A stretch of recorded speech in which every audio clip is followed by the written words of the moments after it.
백성이 모세가 산에서 내려옴이 더딤을 보고 모여 백성이 아론에게 이르러 말하되 일어나라, 우리를 위하여 우리를 인도할 신을 만들라.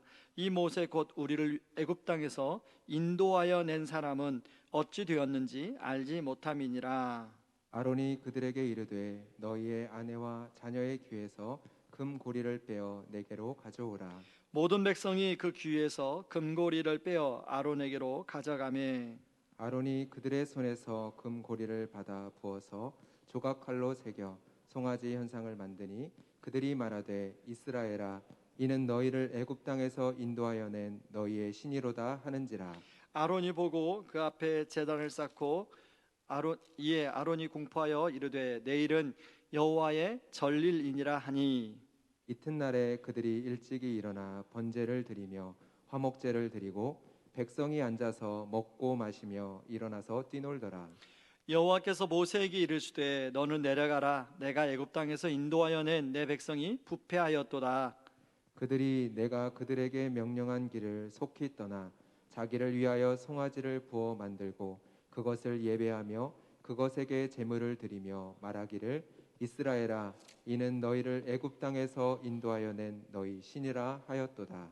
여호와께서 또 모세에게 이르시되 내가 이 백성을 보니 목이 빽빽한 백성이로다. 그런즉 내가 하는 대로 두라.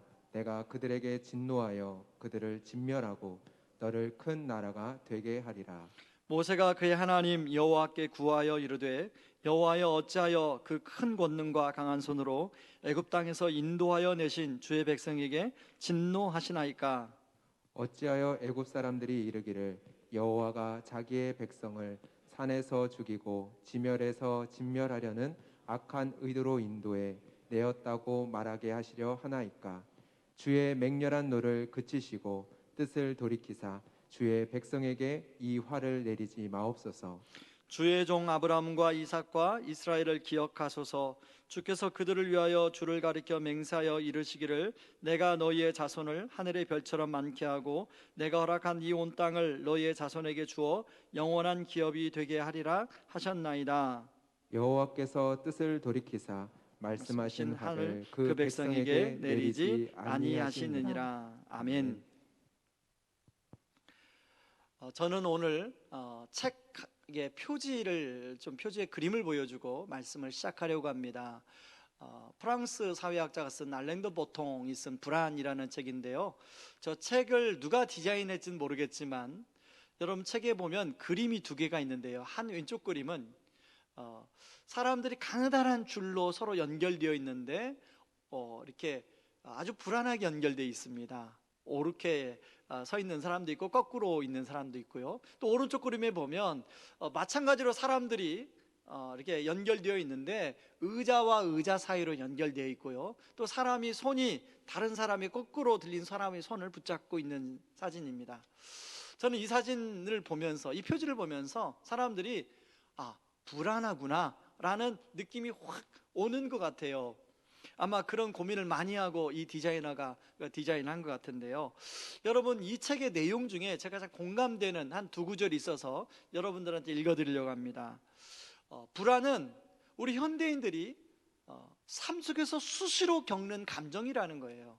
그러면서 뭐라고 얘기하냐면 우리의 삶은 불안을 떨쳐내고 또 불안을 껴안고 또 불안을 떨쳐내는 과정이다, 이렇게 이야기를 하더라는 것입니다.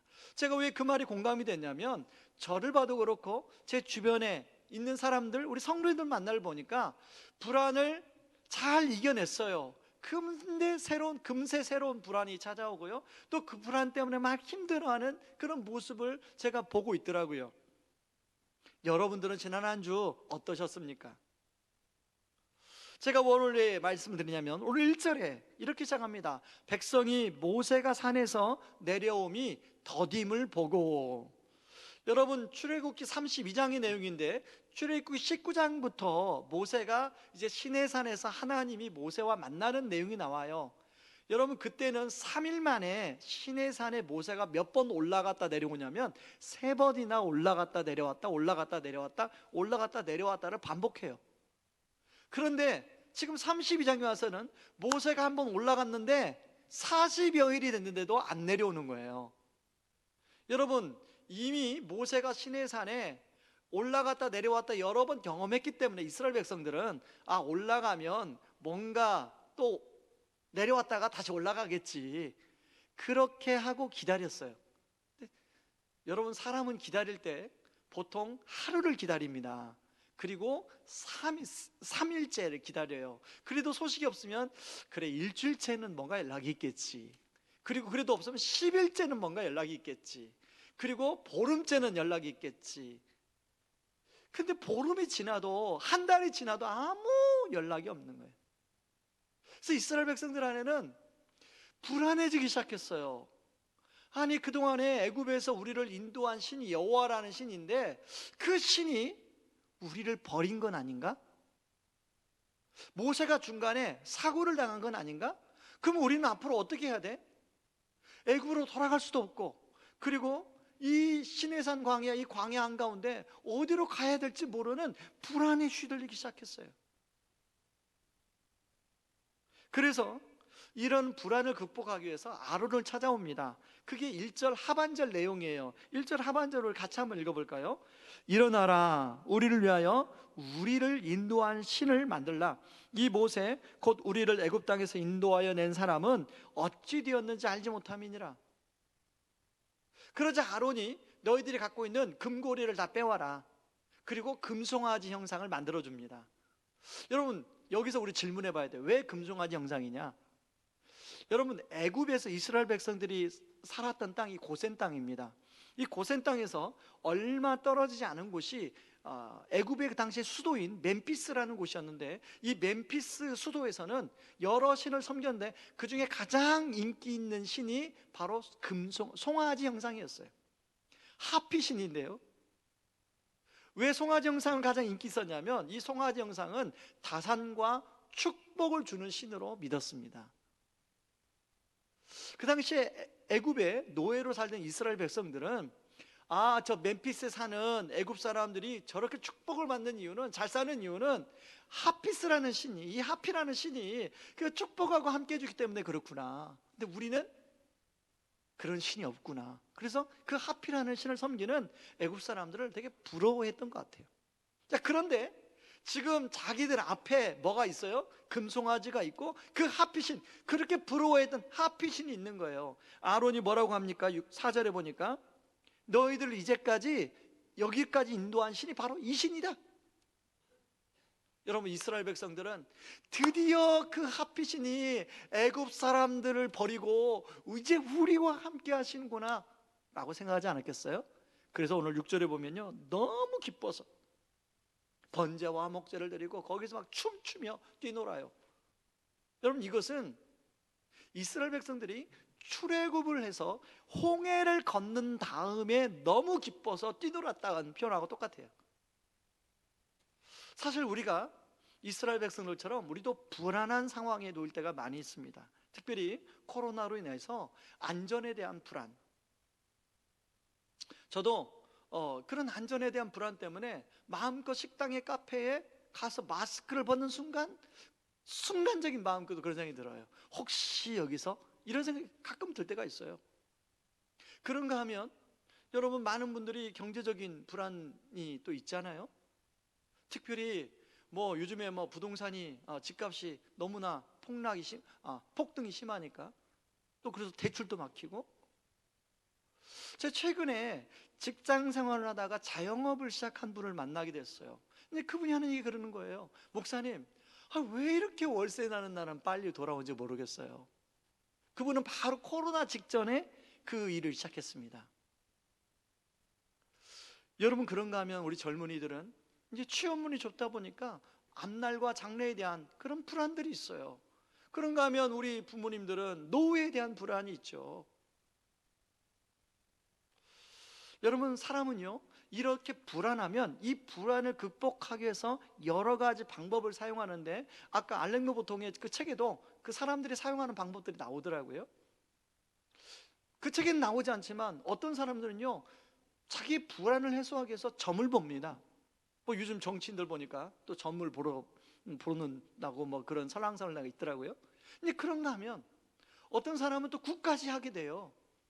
여러분 요즘에 그런 게 없어졌나 싶은데요, 큰 공사를 시작할 때 보면 돼지머리를 놓고 항상 뭔가 제사를 지내는 그런 절차가 있어요. 여러분 그런가 하면 많은 사람들은 장래의 불안으로부터 자신을 지키기 위해서 어떻게 하면 돈을 많이 벌 수 있을까 궁리를 합니다. 그래서 학생들한테 너 꿈이 뭐냐 그러면 저 돈 많이 버는 거예요, 이렇게 대답을 하는 학생들이 많아요. 어떤 사람은 자신의 장래의 불안을 위해서 수많은 사람들하고 만나서 인맥을 형성해야겠다고 생각하는 사람들도 있어요. 여러분 이런 부분에서 리차드 케이스라는 학자는 우상에는 표면적 우상과 심층 우상과 그 심층 우상의 뿌리가 있다고 이야기합니다. 표면적 우상은 뭐냐면 이스라엘 백성들의 표면적 우상은 하피신이었어요. 금송아지 형상. 여러분 지금은 그 금송아지 형상을 섬기는 사람이 하나도 없어요. 특히 대한민국은 하나도 없습니다. 그런 걸 보고 신으로 섬기면 이상하다고 생각하겠죠. 그러나 이스라엘 백성들이 하피신을 섬길 수밖에 없었던 그 근본 심층 우상, 그건 불안이었습니다. 사실 그 심층 우상은 우리도 다 가지고 있지 않습니까? 불안하다 보니까 하나님이 아닌 다른 것으로 그 불안을 채우려고 할 때 그것은 곧 우상으로 변하는 거예요. 근데 그 심층 우상의 뿌리는 뭐냐면 오늘 성경에 보니까 몇 절입니까? 18절에 보니까 자기를 위하여 송아지를 부어 만들고, 결국은 자기 자신의 그런 불안에서, 자기 중심적인 자아에서 나온 거예요. 여러분 그 결과 이스라엘 백성들이 그렇게 금송아지 형상을 만들어서 이제 이 신이 우리를 지켜줄 것이다 하고 막 너무 기쁘고 막 즐거워해서 막 그렇게 하는데 그 결과는 어떻습니까? 오늘 결과 출애굽기 32장 10절에 보니까요, 하나님이 진노하세요. 오늘 본문에 보면 하나님의 진노, 진멸이라는 단어가 되게 많이 나와요. 10절을 같이 한번 읽어볼게요. 제가 읽게요. 그런즉 내가 하는 대로 두라. 내가 그들을 진노하여 그들을 진멸하고 너를 큰 나라가 되게 하리라. 여러분 10절에 보면 내가 하는 대로 가만히 둬라, 말리지 말아라. 내가 지금 너무 화가 나가지고 그냥 한 번에 싹 진멸하겠다, 이런 거 아닙니까?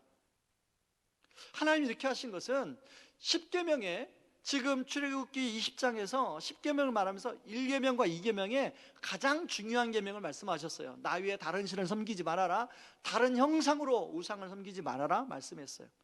왜냐하면 하나님이 이스라엘 백성들을 특별히 애굽에서 불러낸 이유, 구별하신 이유, 언약 백성을 삼으신 이유는 하나님을 잘 믿게 하고, 그래서 다른 민족, 다른 사람들도 하나님을 잘 믿을 수 있는 그런 역할로 하기 위해서 이스라엘 백성들을 부르신 거거든요. 제사장 나라로 삼기 위해서 부르신 거거든요. 근데 지금 옷도 안 입었어요. 첫 단추를 끼워야 되는데 첫 단추가 잘못 끼워진 거예요. 그러니까 하나님 입장에서는 그냥 아예 처음부터 다시 시작하겠다, 그렇게 말씀하시는 거 아닙니까? 여러분 이건 똑같아요. 자, 신랑 신부가 이제 결혼을 합니다. 제가 다음 주도 주례가 있는데요, 가장 하이라이트는 혼인서약이에요.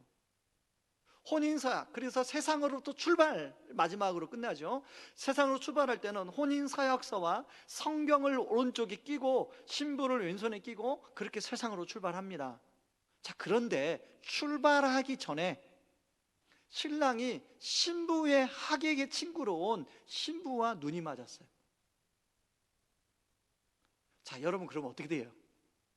그 신부가 그걸 알았어요. 여러분 가만히 있을 신부가 있어요? 만약에 여러분의 딸이 그 신부예요. 그러면 가만히 있을 부모가 있습니까? 당장 그냥 뭐라고 하지 않겠어요? 그죠? 지금 하나님이 그런 마음입니다. 자, 그런데 그렇게 하나님의 진노하시겠다고 막 지금 그러고 있는데 오늘 성경에 14절을 보니까 그렇게 진노하셨던 하나님이 여호와께서 뜻을 돌이키사 말씀하신 화를 그 백성에게 내리지 아니하시느니라. 여러분 그것은 모세의 중보 때문에 그래요. 모세가 하나님이 그렇게 진노하시자 11절에 보니까 모세가 하나님께 매달렸어요. 그리고 세 마디를 말하는데요. 여러분 성경을 그건 읽어보시고요. 자, 세 문장으로 모세가 기도하는데, 첫째는 하나님, 여기까지 인도하신 분이 당신 아닙니까? 두 번째는 하나님, 애굽 사람들이 지금 와서 이 백성들을 죽이면 애굽 사람들이 뭐라고 하시겠습니까? 그리고 하나님께서 이 백성들 통해서 많은 백성으로 만들겠다고 이미 창세기에서부터 여러 번 약속하지 않으셨습니까? 자, 여러분, 모세의 말이 하나님의 귀에 굉장히 설득력 있게 들렸던 것 같아요. 하나님께서 그런 모세의 기도를 들으시고 그렇게 화가 나셨는데 갑자기 화를 확 푸십니다. 그리고 14절에 진노를 멈추시고 이스라엘 백성들을 더 이상 화를 내지 않으세요. 여러분, 우리는 중보기도의 필요성을 이야기할 때 주로 모세의 예를 들어 설명합니다. 그런데 저는 모세처럼 우리가 중보기도의 본을 참 본받자, 이렇게 설교를 오늘 할 수 있습니다. 그러나 그 부분은 이미 저도 그렇게 여러 번 설교했고 또 여러분들도 들었을 거니까 저는 다른 시각의 관점에서 좀 봤으면 좋겠어요. 저는 하나님이 얼마나 인격적이신가를 좀 생각해 봤으면 좋겠습니다. 여러분, 보통 인격적이다, 비인격적이다 할 때, 어떤 문제가 생길 때 상대방이 설득력 있는 말로 할 때, 내가 굉장히 화를 났는데 상대방이 설득력 있는 말을 할 때 그것이 맞으면 그 화를 푸는 게 그게 인격적인 거예요. 그렇죠? 그런데 비인격적인 것은 상대방이 아무리 설득력 있는 말을 하는데 화를 내, 오히려. 그리고 막무가내 자기의 이야기를 주장해요. 그건 비인격적인 거예요. 여러분, 그런 측면에서 오늘 본문의 하나님은 참 인격적이시구나. 하나님은 원래 원칙 중심의 분이십니다. 그래서 우리들에게 특히 구약 성경에 보면 여러 가지 원칙을 말씀하셨어요. 그런 원칙 중심이지만 하나님은 그 원칙도 바꾸실 수 있는 참 인격적이신 분이구나. 여러분, 부모가 인격적이다 그러면 부모가 원칙이 있어요. 너 12시까지 꼭 들어와야 돼. 근데 걔가 12시까지 늦었어요. 근데 늦을 만한 이유가 있는 거예요. 그러면 비인격적인 그 아이 입장에서 무조건 이유도 안 물어보고 너 12시까지 안 들어, 너 집 나가, 너 들어오지 마, 탁. 그건 비인격적이잖아요, 아이들이 생각할 때. 그런데 인격적인 부모는 아이가 늦을 만한 이유가 있으면 그럴 수 있구나, 다음에는 그 시간을 좀 지켜다오, 그렇게, 그게 인격적인 거 아니겠습니까?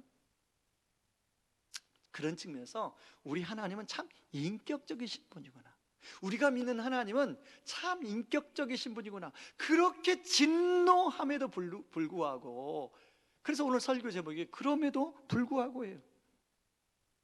자, 그런 면에서 여러분, 오늘 우리 모세를 본받자, 그래서 모세처럼 이렇게 중보기도를 열심히 하자, 이렇게 우리가 적용하고 설교를 마칠 수 있어요. 그런데요, 여러분, 모세가 중보하고 중재한 역할은 우리가 본받아야겠지만 그 다음에 나오는 모세를 보면 모세를 과연 본받을 사람인가? 이런 생각이 의문이 들어요. 왜냐하면 자, 하나님이 화를 푸셨어요. 근데 모세가 시내산에 내려옵니다. 모세가 이스라엘 백성들이 그 우상을 섬기는 걸 보고 이제 모세가 화를 내요. 자, 모세가 뭘 가지고 지금 내려옵니까? 10계명을 받아서, 하나님이 친히 돌판에 기록한 10계명을 가지고 내려왔어요. 근데 화가 너무 나는 나머지 10계명의 돌판을 확 던져서 깨버려요. 그리고 금송아지 형상을 그냥 그 뜨거운 물에 다 집어넣어서 가루로 다 마시게 해버려요. 자, 여기까지는 금송아지 마시게 한 것은 그거 괜찮아요. 근데 그 다음이에요. 오늘 본문, 그 다음 본문에 보니까 내 편에 설 수 있는 사람은 서라. 그러니까 레위인들이 서요. 그 레위인들에게 뭐라고 명령하냐면 너희들의 형제, 친구, 이웃을 칼로 죽이라고 얘기해요. 그래서 3,000명이 죽습니다. 근데 우리가 성경을 잘못 읽으면 이게 하나님이 모세한테 화를 푸시고 뒤에서 모세한테 시킨 건가? 이렇게 우리 생각할 수 있어요. 근데 성경을 잘 보면 그렇지 않습니다. 이건 모세가 자기가 화가 나서 그렇게 한 거예요. 모세는 상당히 좀 다혈질이었던 것 같습니다. 여러분, 이 부분을 좀 더 잘 알 수 있는 게 민수기 20장으로 가게 되면요, 이제 광야에서 백성들이 물이 떨어져서 물을 달라고 원망하는 내용이 나와요. 그때 하나님은 모세가 하나님께 기도하자 하나님은 바위에게 명령해서 물을 내라고 얘기합니다. 근데 모세가 20장 12절에 보니까 바위에게 명령한 게 아니라 바위에게 지팡이로 2번을 쳤다고 나와요. 지팡이로 어떻게 쳤는지, 그냥 이렇게 똑똑 쳤는지 아니면 어떻게 쳤는지 성경에 나오지 않아요. 자, 그러나 민수기 20장 12절에 보면 이렇게 하나님 말씀하십니다. 자, 같이 한번 읽어볼까요? 읽습니다. 여호와께서 모세와 아론에게 이르시되 너희가 나를 믿지 아니하고 이스라엘 자손의 목전에서 내 거룩함을 나타내지 아니한 고로 너희는 이 회중을 내가 그들에게 준 땅으로 인도하여 들이지 못하리라 하니라. 여러분, 모세는 이 일로 인해서 가나안 땅에 들어가지 못합니다. 거룩함을 나타내지 않았다. 이게 뭐냐면 아마 모세가 자신의 감정을 가지고 그 바위를 쳤던 것 같아요. 그냥 명령만 하면 되는데, 아마 제가 상상을 해보겠는데 지팡이로 파! 이렇게 쳤던 것 같아요. 여러분, 그 당시에 이스라엘 백성들은 모세를 통해서 하나님을 보게 됐습니다. 모세가 어떤 행동을 했다고 해서 하나님은 그런 분이시구나 이렇게 인식하게 돼 있어요. 여러분, 지금은 우리가 하나님을 뭘로 통해서 봅니까? 성경을 통해서 하나님을 보죠. 그때는 모세가 유일하게 하나님을 보는 통로였어요. 근데 모세가 그렇게 감정적으로 행동하면 이스라엘 백성 입장에서 당연히 하나님이 그렇게 굉장히 감정에 그냥 올라갔다 내려왔다 하는 그런 분이구나라고 인식할 수 있겠죠. 그래서 거룩함을 나타내지 아니한 고로, 결국 이 일로 모세는 가나안 땅에 들어가지 못하고 느보산에서 건강했지만 느보산에서 생을 마치게 되죠.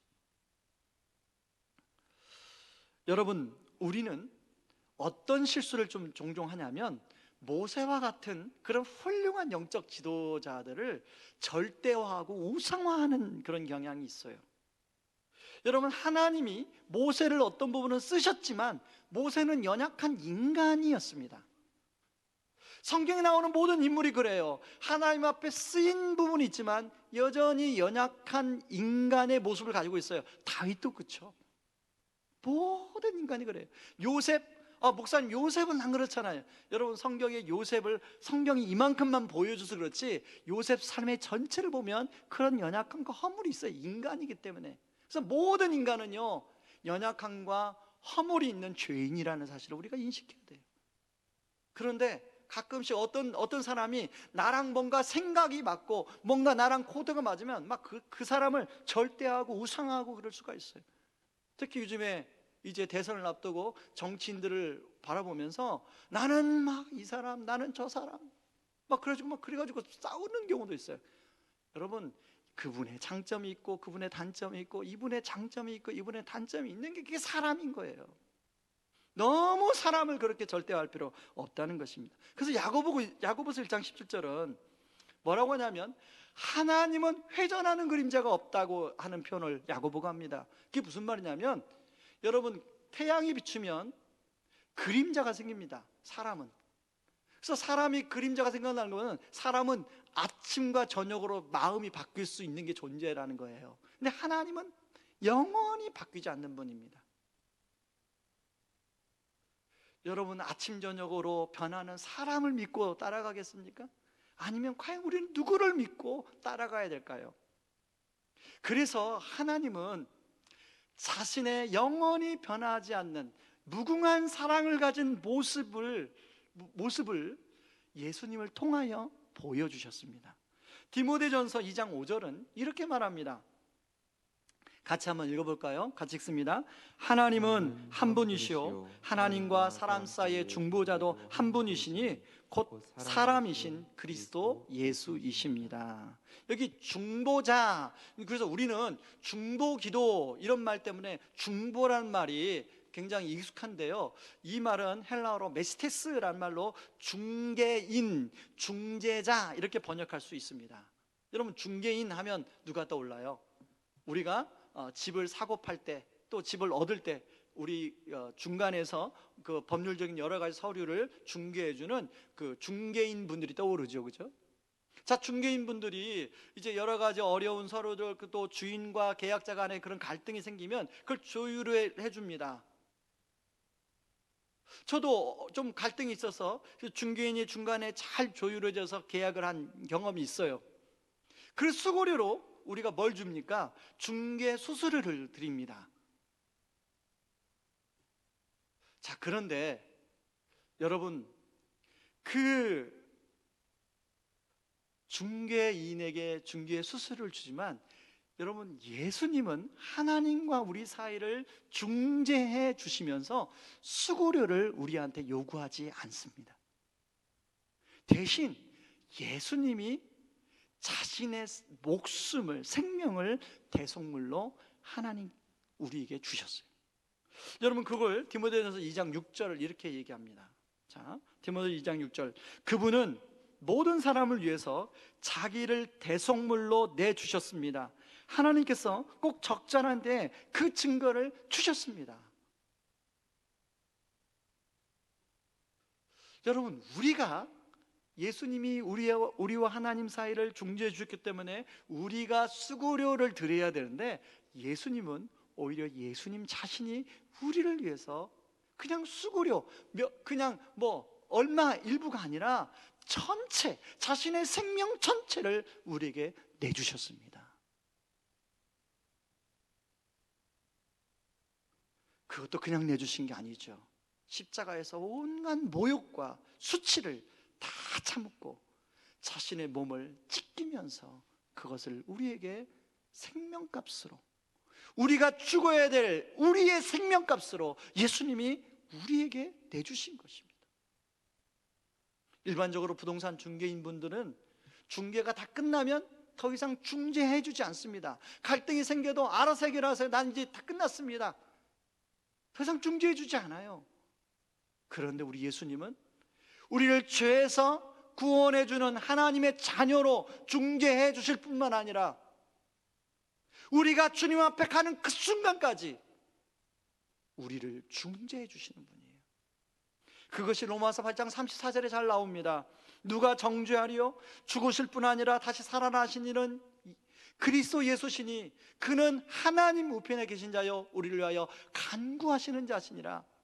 여러분, 우리는 구원을 받았고 하나님의 자녀가 되었지만 계속 우리는 우리 삶 속에서 죄를 짓습니다.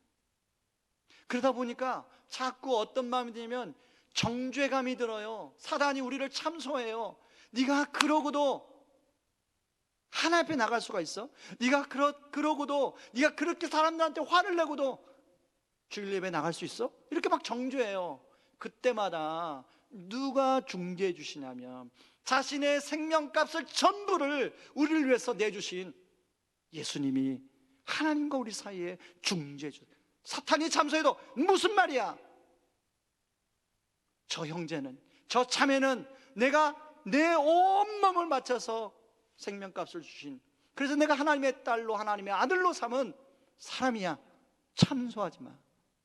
그리고 하나님께도, 하나님 보십시오, 저 형제는, 저 자매는 내 아들이요, 하나님의 아들이요 하나님의 딸입니다. 그리고 중재해 주셔. 이 얼마나 놀라운 은혜입니까? 이렇게 좋은 중재자를 어디에서 만날 수 있어요? 여러분, 이 세상에 이런 좋은 중재자와 비교할 수 있다면 딱 한 부류의 사람들이 있는데, 저는 우리를 낳아준 육신의 부모님이라고 생각해요.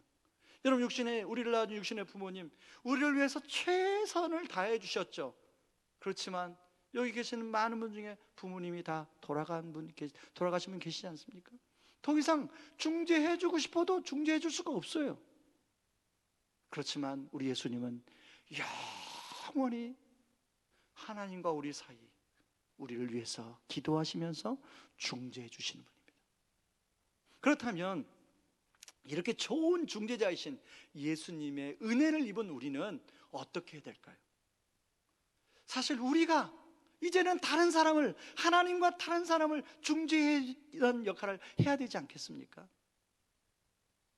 사실 오늘 이스라엘 백성들의 모습은요, 바로 우리의 모습이에요. 우리가 구원을 받았지만 여러분, 우리는 끊임없이 죄를 짓는 그런 죄인이에요. 그리고 수시로 우리가 넘어질 때가 많아요. 그런데 많은 사람들은 구원받은 걸로 끝나지, 뭐 내가 더 이상 죄인이야, 나 죄인 아니야, 그리고 죄인이라고 알아도 그냥 머리로 관념적으로 개념적으로만 알아요. 실제로 얼마나 심각한 죄인인가를 잘 의식을 못하고 사는 것 같아요. 그렇지만 여러분, 우리는 진짜 심각한 죄인이라는 사실을 기억해야 됩니다. 사도 바울은 서신서를 적고 이제 자기가 주님 앞에 갈 때까지 서신서를 계속 적는데요, 디모데 후서에 보면 갈수록, 주님을 알아가면 알아갈수록 사도 바울의 고백 속에는 자신이 진짜 죄인이라는 걸 고백을 합니다.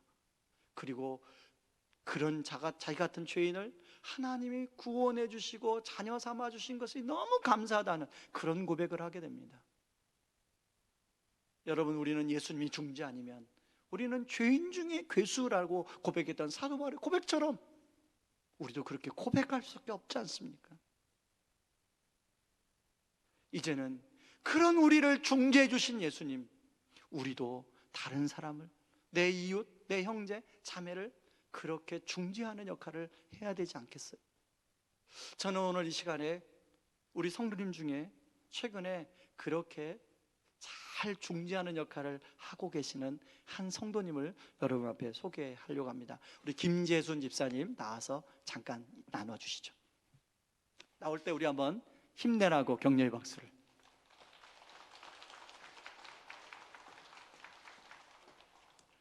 안녕하세요. 김재순 집사입니다. 키가 작아서 매일 마이크를 당겨야 되네요. 오늘 박모 장로님 뵙게 돼서 너무 감사합니다. 제가 만난 예수님, 또 요즘에 어떻게 지내고 있는지에 대해서 짧게 나누고자 합니다. 저는 충청도 아주 새카만 시골에서 태어났어요. 고등학교 때까지, 고등학교 1학년 때 아버지가 돌아가셨는데 그 이전까지는 정말 저는 세상에서 제가 가장 행복한 사람인 줄 알고 티 없이 자랐는데, 고1 때 아버지가 이렇게 돌아가시면서 그 죽음을, 가족의 죽음을 가까이에서 지켜보면서 삶이 무엇인지, 인생이 도대체 무엇인지, 어디서 와서 어디로 가는지 너무 불안하고 두렵고, 죽음이 겁이 나고, 밤에 잠을 자다 보면 막 그 가위눌림 당해보신 분들은 알 거예요. 가위눌림으로 자다가 퍼쩍 깨면 정말 땀을 흘리고 있어요. 제가 그렇게 막 그 죽음에 대한 공포 속에 휩싸여서 살아갔는데, 정말 인생이 도대체 삶이 무엇인가에 대해서 고민을 많이 하고 있었는데, 85년 대학교 입학하면서 한 선교단체 선배가 저를 찾아왔어요. 그때 이제 여러 말씀을 이제 전해주면서, 그때 이제 제가 가장 은혜 받은 말씀이 제 평생 인생 요절인데, 요한복음 11장 25절 26절, 예수님께서 이렇게 나사로의 그 죽음의 그 현장에 가셔서 나는 부활이요 생명이니 나를 믿는 자는 죽어도 살겠고 또 무릇 살아서 나를 믿는 자는 영원히 죽지 아니하리니 이것을 네가 믿느냐. 우리 인생의 모든 생명의 근원이 또 우리가 죽음이 끝이 아니라 영원한 하나님 나라에서 사는구나. 이 인생의 죽음, 사망 문제가 해결되면서 저는 세상을 다 얻은 것 같은 그런 기쁨에 정말 날아갈 것 같았어요. 그때 제가 막 걷는 걸음이 막 껑충껑충, 이 세상에 저보다 더 행복한 사람 없는 것 같아요. 그렇게 막 그 예수님으로 만난 그 기쁨이 너무 컸는데, 또 또 이제 그게 대학교 시절은 쭉 그래도 연장이 됐는데 89년도 교사로 발령 나고 사회생활을 하고 이제 93년 결혼하면서 아이들 둘 연년생으로 나고 이제 아이들 육아하고 그러면서 건강이 제가 많이 나빠졌어요. 여러 번 수술도 하게 되고 젊었을 때 믿음은 뭐 예전에 그런 말을 들은 게 생각나요. 처녀의 믿음은 결혼해봐야 알고 뭐 남자의 믿음은 또 뭐 군대 가봐야 안다. 그 검증되지 않은 신앙이다라는 말이 생각나듯이 저는 진짜 믿음으로 살고 싶은데 여러 환경이 참 힘드니까 매일 그때 되뇌었던 말이 마음에는 원이로되 육신이 약하도다. 매일 하나님 나 진짜 열심히 믿음으로 살고 싶은데 이 환경과 형편이 정말 힘들어요. 안 돼요. 그렇게 쭉 10년 넘게 이렇게 침체된 그런 신앙생활도 아니고 믿음의 중심 간간히 지키면서 살다가 2014년도 1월에 저희가 의양 우리 교회에 등록을 했어요. 하나님이 2014년 1월 이렇게 등록하고 저는 갈등 없이 그냥 첫날 오는 날 등록을 했어요. 이 온라인으로 이 홈페이지에 들어가서 설교를 여러 번 듣고 제가 이렇게 마음의 쉼과 정말 영적으로 회복할 수 있는 곳이구나. 갈등 없이 등록을 하고서 이제 제자반, 사역반 쭉 받고 또 이제 순장으로 지금 몇 년째 섬기면서 하나님이 그때 주신 말씀이 로마서 8장 1절 2절 그런즉 그리스도 예수 안에 있는 자에게는 결코 정죄함이 없나니 그리스도 예수 안에 있는 생명의 성령의 법이 너를 죄와 사망의 법에서 해방하였음이라. 제가 선교단체에 있을 때 그 율법 신앙 때문에 굉장히 괴로웠거든요. 훈련이 엄격한데 저는 따라가지 못하고 또 인생을 그렇게 살아야 된다. 믿음의 사람들은 살아야 된다. 막 그게 있는데 저는 못 따라가니까 나는 자격 없고 늘 죄인 같고 사단의 공격을 날마다 받으면서 갈등하면서 살았는데 이 말씀의 선포가 저한테는 참 자유, 복음 안에서 이 자유가 얼마나 소중하고 이 제가 누리는 그 받게 된 자유가 얼마나 귀한지 정말 이렇게 주님 생각하면 감사하고 눈물이 났습니다. 제가 2015년도 그 중국 두만강 압록강 그 주변 변방 지역을 방문할 기회가 있어서 쭉 북한 땅과 접경되어 있는 곳을 여러 군데 가보면서 현지 북한 사람들도 보이고 변방 지역에서 그리고 민둥산 또 어떤 북한의 황폐된 그런 모습들을 보면서 북한에 하나님이 마음을 이렇게 막 그 향한 그 어떤 불쌍히 여기는 그런 마음, 그 다음에 김일성 주체 사상으로 고통받는 그들에 대한 어떤 마음 막 그런 걸 부어주시더라고요. 그래서 쭉 기도를 하면서 하나님 뭐 지금 어떨지 모르지만 저를 쓰실 수 있으면 제가 그것 가운데 쓰임 받으면 좋겠다 쭉 기도를 해왔어요. 근데 하나님이 그 작년 2월 달에 저희가 택배 일을 하는데 그 현장에 이 한 형제가 탈북한 형제가 찾아왔어요. 우연이라고 할 수 없고 정말 하나님이 보내셨구나 확신이 들었습니다. 그래서 그 형제를 쭉 같이 친분을 이렇게 맺어가면서 이제 가족 다 두고 홀로 탈북한 형제인데 얼마나 외로울까. 그 형제에게 이 어떤 하나님의 마음, 이 형제를 향한 하나님의 마음이 또 제 안에 부어주시더라고요. 그래서 일주일에 한 번씩 이제 저희 집으로 초대를 해서 처음에는 그냥 식사, 뭐 집밥이 얼마나 그립겠어요. 매일 본인이 해 먹어야 좀 부족할 때고 그래서 같이 부족하지만 김치찌개나 된장찌개나 되는 대로 하여간 정성껏 제 마음으로 정성껏 한번 해서 섬기자. 제가 밥 해 먹는 거 참 귀찮아하는 사람인데 이 형제 섬길 때에는 힘이 생기더라고요. 그거 참 신기했어요. 1년 넘게 일주일에 한 번씩 이렇게 집에 와서 밥을 이제 준비해서 먹을 때마다 하나님이 이 형제를 향한 그 마음을 저에게 참 넘치게 부어주시는구나. 그러면서 이 형제가 예수님을 조금씩 알아가고 또 궁금해하고 예수님을 좀 배우고자 하고 이렇게 마음을 열어가는 것이 보였어요.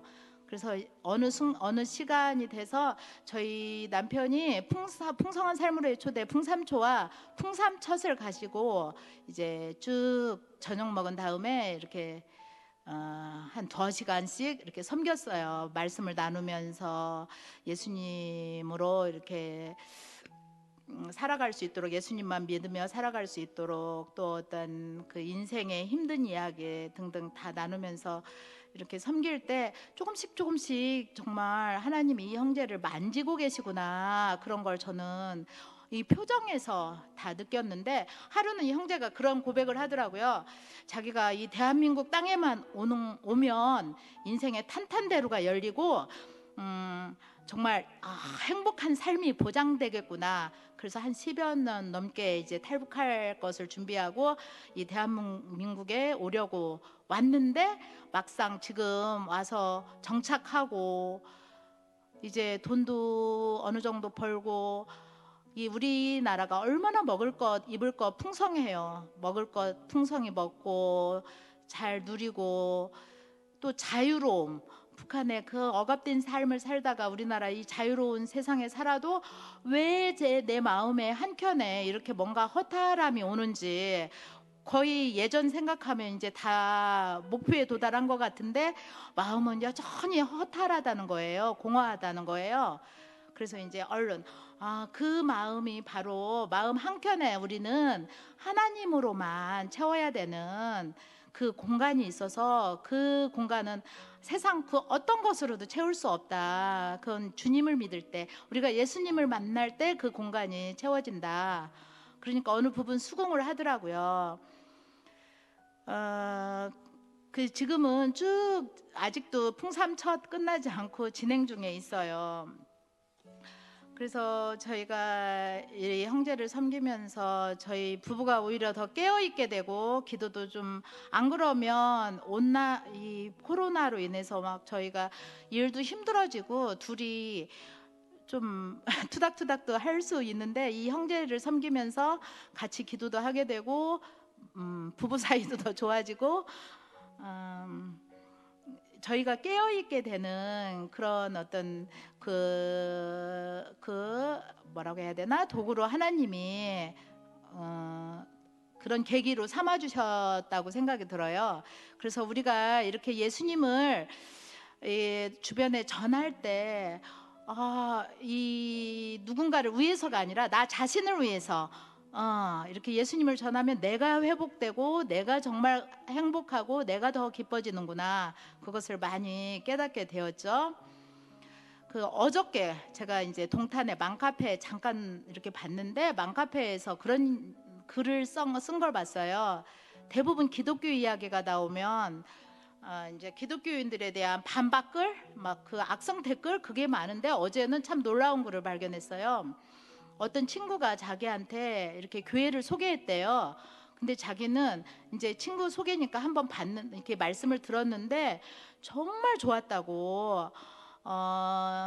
진짜 다른 것 없이 이 성경 말씀만 전했는데 너무 은혜로웠다고.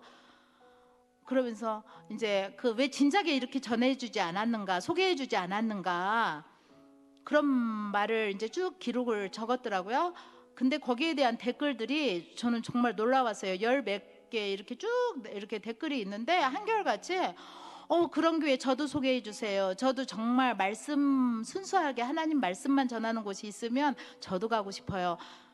거기에 악성 댓글 하나도 없고 다 저도 그런 교회 가고 싶어요.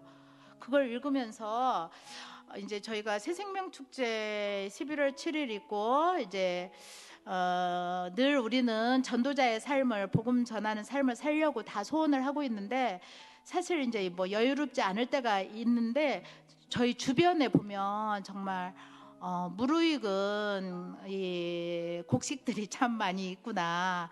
다 준비되었기 때문에 가서 저희는 그냥 나가기만 하면 하나님이 다 준비시켜 주시겠구나, 그런 생각이 들었어요. 어제 그 카페의 글을 읽으면서. 그래서 더 부지런히 좀 나가서 우리가 전해야 되겠구나.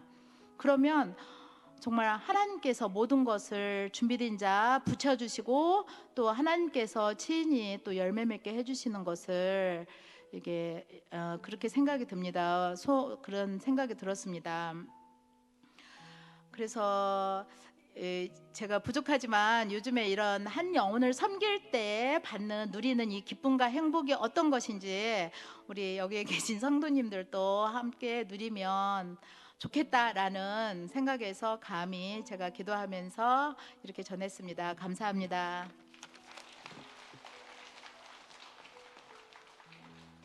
예, 앞에 나오면 참 말도 떨리고 말도 잘 안 나오는데 너무 감사합니다. 여러분, 오늘 성경에 보면 진노, 진멸이 많이 나오잖아요. 그런데 여러분, 베드로후서는 뭐라고 얘기하냐면 주님의 진노를 지금 주님이 오실 때 심판을 더디하고 있다고 나와요. 그 이유가 뭐냐면 바로 아무도 멸망하지 아니하고 다 회개하기를 주님이 원하신다는 거예요. 여러분, 만약에 우리 자녀가 뭔가 잘못해서 1년형을 살든지 1억의 벌금을 내야 되는 그런 일을 맞이했다고 생각해 보세요. 그럼 어떤 부모가 어떻게 해서라도 1억을 모아가지고 자녀를 거기서 끄집어 주지 않겠어요? 그런데 여러분, 앞으로 다가올 진노의 심판은 그 정도 1년형, 1억 정도로 해결되는 심판이 아니에요. 예수 그리스도의 보혈의 예복을 입어야만이 피할 수 있는 심판입니다. 그렇다면 우리가 할 수 있는 것이 무엇입니까? 바로 내 사랑하는 사람들에게, 이웃들에게, 친구들에게 예수 그리스도의 예복을 어떻게 하면 입혀줄까 하는 것이겠죠. 여러분, 주보에 보면 오늘 VIP 그 용지가 있습니다. 한번 꺼내보세요. 그리고 이 시간 펜을 꺼내서 여러분, 그런 사람, 이 시간에 성령님이 여러분 마음속에 그런 부담을 주시는 분이 있을 거예요. 그 이름을 적으시기 바랍니다. 저는요, 저와 저희 집사람은 저희가 자주 가는 카페 사장님 아직 이름을 몰라요. 그래서 그 카페 사장님이라고 적었어요. 그래도 괜찮습니다. 여러분, 거기다 적으시고, 전도는요 우리가 하는 게 아니에요. 성령님이 하시는 거예요. 우리는 그 영혼을 붙들고 기도하고 성령이 주시는 마음으로 찾아가라면 찾아가고, 뭘 선물로 드리라고 하면 선물을 드리고, 그렇게 섬기는 거예요. 결과는 하나님이 하시는 거예요. 여러분, 그분들 혹시 볼펜이 없으면 뒤에 우리 펜을 준비하고 있습니다. 한번 손을 들으면 펜을 전달해 주겠습니다.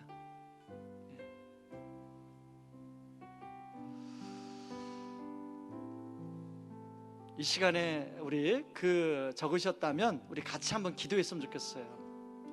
하나님, 저는 이분을 주님께로 인도할 능력은 없습니다. 그러나 성령님께서 제 마음속에 그 마음을 주셨기에 여기다 적었습니다. 하나님께서 도와주셔서 이분이 정말 저처럼 예수님을 잘 믿을 수 있는 그런 마음을 열어주십시오. 그리고 이분도 나와 함께 그 풍성한 삶이 무엇인가를 알고 경험하며 누리며 살게 해주세요. 여러분, 그렇게 우리 기도하시기 바랍니다. 이 시간에 같이 우리 기도합시다. 같이 기도하겠습니다. 고마우신 하나님 아버지, 고맙고 감사합니다. 하나님, 우리가 하나님 한 영혼을 아버지 하나님 구원하는 것이 중요함에도 알기에 불구하고 하나님, 우리는 자신이 없어 자주 주저주저 할 때가 많이 있습니다. 그렇습니다. 우리에게 능력이 없습니다. 그러나 하나님, 그 영혼 한 영혼을 주님이 사랑하십니다. 아버지, 성령께서 우리 마음에 그런 마음을 주셨습니다. 아버지, 결과를 하나님께 맡기고 우리가 기도합니다. 성령님이 그때그때 우리 마음을 주시면 또 그분을 찾아가 섬기겠습니다. 아버지 하나님, 그 영혼의 마음을 아버지 주님이 열어주시고 주님이 인도해 주시고 주님이 함께하여 주셔서 아버지, 그분도 아버지 예수님 때문에 아버지 풍성한 삶을 아버지 누리며 경험하며 살게 하여 주시옵소서. 아버지, 그 일에 일에 아버지 주님이 도우러 사용하여 주시옵소서. 아버지 인도하여 주시옵소서. 아버지 하나님 그렇게 쓰임받는 아버지 그런 은혜가 아버지 우리 안에 있도록 도와주시옵소서.